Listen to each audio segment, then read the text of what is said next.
தைப்பூச திருவிழாவை முன்னிட்டு லைனர்ஸ் மோட்டார் ஸ்போர்ட்ஸ் குழுவினர் பினாங்கு பால தண்டாயுதபாணி கோவில் ஜாலான் உத்தாமாவில் 7வது ஆண்டாக தண்ணீர் பந்தலை அமைக்க உள்ளனர். லைனர்ஸ் மோட்டார் ஸ்போர்ட்ஸ் மலேசியா விளையாட்டுத் துறையில் முறையாக பதிவு செய்யப்பட்டு கடந்த 17 ஆண்டுகளாக செயல்பட்டு வருகிறது. ஒவ்வொரு ஆண்டும் போல இவ்வருடமும் பந்தலில் பக்தர்களுக்கு பானங்கள் மற்றும் அன்னதானம் வழங்க ஏற்பாடுகள் செய்யப்பட்டுள்ளதாக குழுவின் தலைவர் விஜயமாணிக்கம் தெரிவித்தார். வருகின்ற தைப்பூச திருநாளை முன்னிட்டு பினாங்கு மாநிலத்தில் எங்கள் குழு 7வது ஆண்டாக தண்ணீர் பந்தலை அமைக்க உள்ளோம். பிப்ரவரி 10ஆம் தேதியும் 11ஆம் தேதியும் எங்கள் தண்ணீர் பந்தலில் மக்களுக்கு அன்னதானமும் குளிர்பானமும் வழங்க உள்ளோம். தைப்பூச திருநாளுக்கு வருகின்ற பக்த கோடிகளும் மற்றும் பொதுமக்களும் எங்கள் தண்ணீர் பந்தலுக்கு வருகை தந்து இதனை பெற்றுக்கொள்ளுமாறு மிக தாழ்மையுடன் கேட்டுக்கொள்கிறோம்.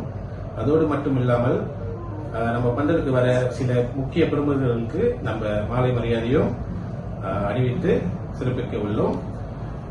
வெற்றிவேல் முருகனுக்கு.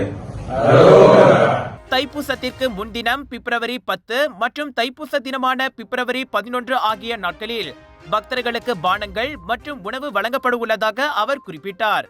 மேலும் பந்தலுக்கு வருகை தரும் முக்கிய பிரமுகர்களுக்கு சிறப்பு வரவேற்பு வழங்கப்பட உள்ளதாகவும் திருவிழாவிற்கு வருகை தரும் பக்தர்கள் தங்களது பந்தல் வசதியினை பயன்படுத்தி பயனடையலாம் என்றும் இக்குழுவினர் தெரிவித்தனர்.